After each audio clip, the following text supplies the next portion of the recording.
75% dos deputados votaram a favor de uma reforma que beneficia as pessoas mais ricas e só elas, que destrói a segurança social, a seguridade social da parcela mais pobre da população brasileira, que faz com que a maior parte das pessoas que poderiam ter direito a abono não tenham direito ao abono salarial. E quando tiverem direito ao abono salarial, não tenham garantido mais que vão ganhar um salário mínimo, que possam ganhar 12avos do salário mínimo.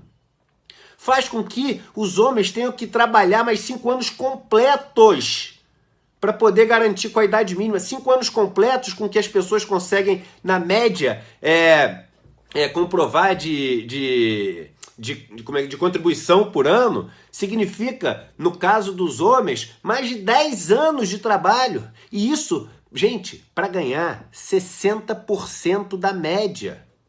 A gente está falando de pessoas que vão ter que trabalhar 75, 78, 80 anos de idade para ganhar 60% da média. Essa elite brasileira, essa classe, sim, a gente pode dizer opressora, mas parece comunista e trotskista, marxista, leninista, stalinista, usa o que você quiser, mas é o seguinte, a gente tem uma classe opressora e uma classe oprimida. A gente vive uma luta dos mais ricos com os mais pobres. Existe o nós e eles. Isso não é invenção de ninguém. Não é invenção do Lula, do PT que quer botar um contra o outro. Existe. E essa reforma mostrou isso, como existe. Isso tem que ficar claro para todo mundo. Existe o nós e eles no país. Existe uma guerra para manter esses privilégios. E, aliás, um dos artifícios e, assim, inteligentíssimo, uma das estratégias das elites agora é o seguinte: vamos criar fundações, institutos que pegam líderes em comunidades mais pobres, etc., e a gente prepara eles. A partidária, não tem partido nenhum. E vamos pegar esses líderes dessas comunidades e vamos transformar eles em políticos para termos novos políticos no Brasil. Gente, será que eu falo isso já há um bom tempo? Será que ninguém parou para pensar o que é isso?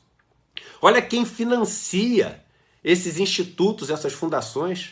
São as pessoas mais ricas do país. São as pessoas que são privilegiadas no país. Você acha que eles estão financiando para formar pessoas que vão defender os mais pobres e diminuir o lucro das empresas deles? Vocês acham isso? Vocês juram que acham que isso é possível? O que eles estão fazendo é o seguinte: eles estão fazendo o oprimido virar o hospedeiro do opressor.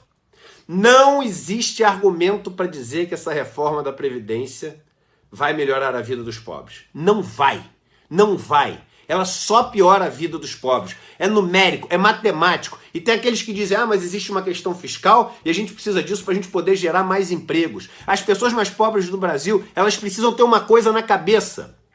Não existem só duas opções: ou você viver desempregado na miséria, ou ter uma pessoa muito rica que te dá a chance de ter um empregozinho onde você vai ganhar um saláriozinho e fazer ele ganhar mais lucro ainda. Não tem só essas duas opções, porque é isso que está sendo colocado na mesa. E aí é claro que as pessoas desempregadas falam, me dá esse empregozinho, por favor, que eu tenho que sustentar minha família. Existe outra opção. Existe uma opção de você que sabe produzir riqueza, que sabe operar a máquina, que sabe plantar no campo, que sabe dirigir as coisas que precisam ser dirigidas, onde você não tem um empregozinho, onde você tem um emprego decente, onde você ganha dinheiro de verdade, onde você compete com aquele cara mais rico que não sabe fazer nada, simplesmente porque você deveria ter esse mesmo direito.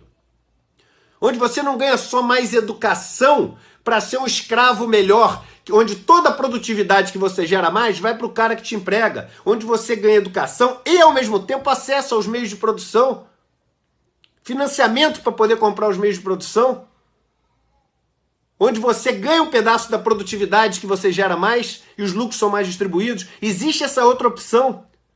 E estão querendo falar para você que só existem duas opções: ou você ser o cara que está ali desempregado, ou o cara que tem um empreguinho para você porque o super empresário é bonzinho e agora com menos custo, menos obrigações trabalhistas, etc., ele vai te dar essa chance. Não é esse o mundo pelo qual você tem que lutar?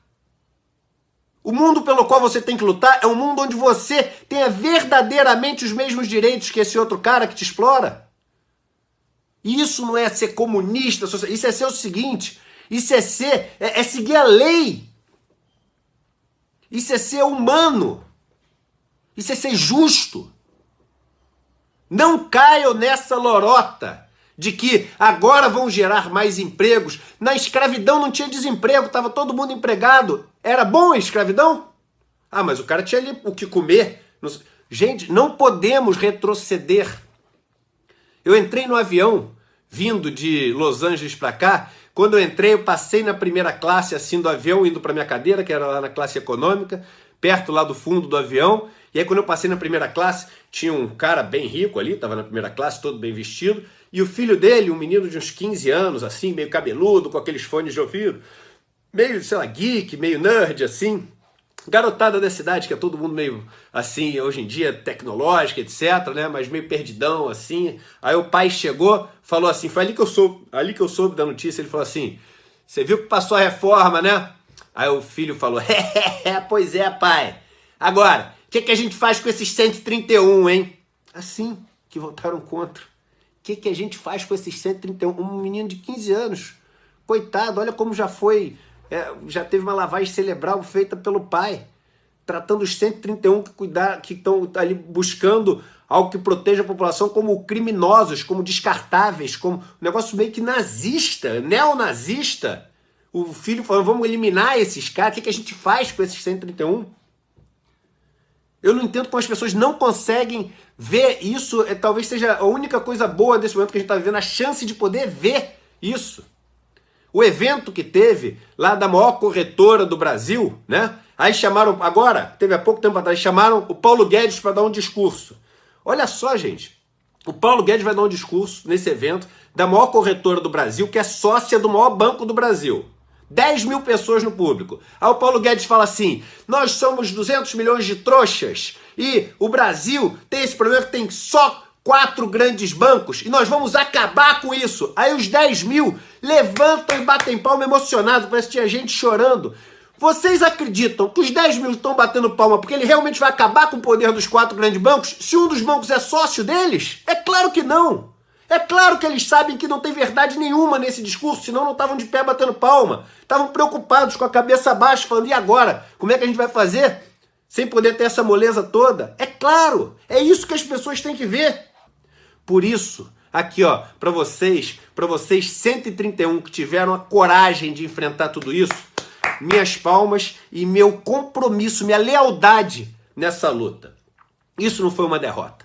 Isso não foi uma derrota simplesmente porque vendo ali o Noam Chomsky, conversando com ele com 12 anos de idade, começou a escrever os artigos dele e conseguiu ver o mundo com 12 anos de idade, saiu da bolha, saiu da Matrix e viu como é que o mundo funcionava. Ele tem 90 anos de idade e segue lutando. E a lição ali é o seguinte, é uma luta que não acaba nunca.